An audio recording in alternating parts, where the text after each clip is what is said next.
Rebekah is a central figure in the Genesis narrative. She becomes Isaac's wife and the mother of Jacob and Esau. And, within Jehovah's Witnesses publications and on jw.org, she is regarded as a vital link in the fulfillment of God's promise to Abraham. Below is an extended overview that weaves together biblical details, insights commonly highlighted by Jehovah's Witnesses, and the lessons they draw from her story. Family background and early life. Lineage and location. Rebekah was from the town of Nahor in Mesopotamia, often identified with the area of Haran. She was the daughter of Bethuel and the sister of Laban. This placed her in Abraham's extended family line. Abraham's brother Nahor was Bethuel's father. In other words, Rebekah was Isaac's second cousin. Significance of her genealogy. Jehovah's Witnesses pay close attention to Rebekah's lineage because it underlines continuity in God's purpose. Abraham's family was under Jehovah's blessing.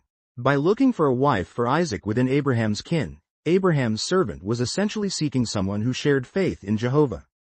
JWs often emphasize that this familial tie helped ensure that Rebekah was exposed to the worship of the true God, paving the way for a stable spiritual household. Being chosen as Isaac's wife. Abraham's servant's mission. Genesis chapter 24. When Abraham wanted a wife for Isaac, he sent his chief servant, whom many identify as Eliezer, to Mesopotamia. There, the servant prayed for divine guidance. This prayer is a well-known portion of Jehovah's Witnesses discussions. The servant specifically asked for a sign that the young woman would offer him water and also volunteered to draw water for his camels. Rebekah's remarkable hospitality. According to Genesis chapter 24 verses 15 to 20, Rebekah appeared at the well and immediately showed exceptional hospitality by fetching water not just for the servant but for all his camels. This was no small task, as camels can drink large quantities of water. Jehovah's Witnesses highlight Rebekah's generosity and diligence. Her initiative to serve was exactly the sign for which Abraham's servant prayed. Readiness to follow Jehovah's direction. When the servant explained his mission, Rebekah willingly agreed to leave her homeland to marry Isaac, a man she had never met. Jehovah's Witnesses often use this account to underscore her courageous faith. Despite the uncertainty and the upheaval that moving far from home would entail, she trusted in Jehovah's arrangement. JWC in Rebekah's actions a model of the kind of decisive faith and humility God honors. Marriage to Isaac. Meeting Isaac. Rebekah's journey from Mesopotamia to Canaan would have been substantial. Some estimate it could take weeks. Upon arriving, she first saw Isaac when he was meditating in a field. Genesis chapter 24 verse 63. Upon learning that he was the man to whom she was betrothed, she covered herself with a veil, a cultural gesture of modesty and respect.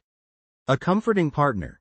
Genesis chapter 24 verse 67 tells us that Isaac fell in love with Rebekah and she became a source of comfort to him after the death of his mother, Sarah.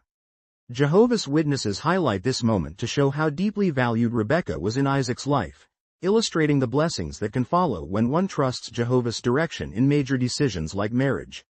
Mother of Esau and Jacob. Years of childlessness.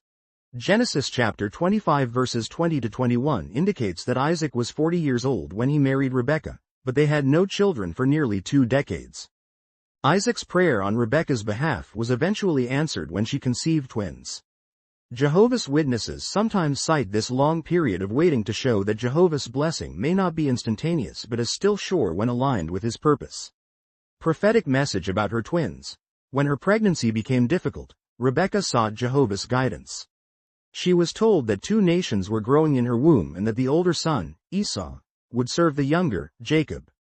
Jehovah's Witnesses use this as an example of Jehovah's foreknowledge. God was shaping the future of the Abrahamic line even before the children were born. Jacob and Esau's birth. Esau was born first, followed by Jacob, who was famously born holding onto Esau's heel.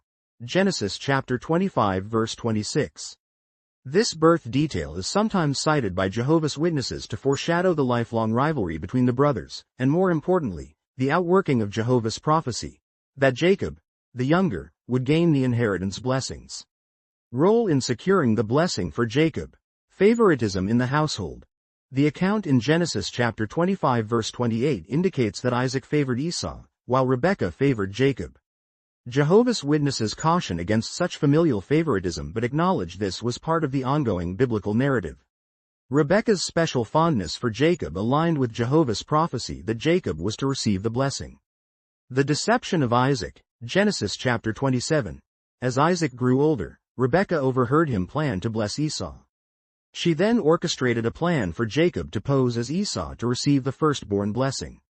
From a JW perspective, this episode is complex. She was fulfilling God's stated purpose that Jacob would be the one to carry the line of blessing. She used deception, which though not condoned, underscores her determination to carry out what she understood to be Jehovah's will. Jehovah's Witnesses often note that the Bible is candid about the flaws and moral complexities of its characters. Yet Jehovah ultimately used these events to accomplish his purpose. Consequences of deception. After Jacob received Isaac's blessing, Esau was enraged. Rebekah had to urge Jacob to flee to Haran, back to her brother Laban. The cost was emotional. She likely never saw her favorite son again. Jehovah's Witnesses point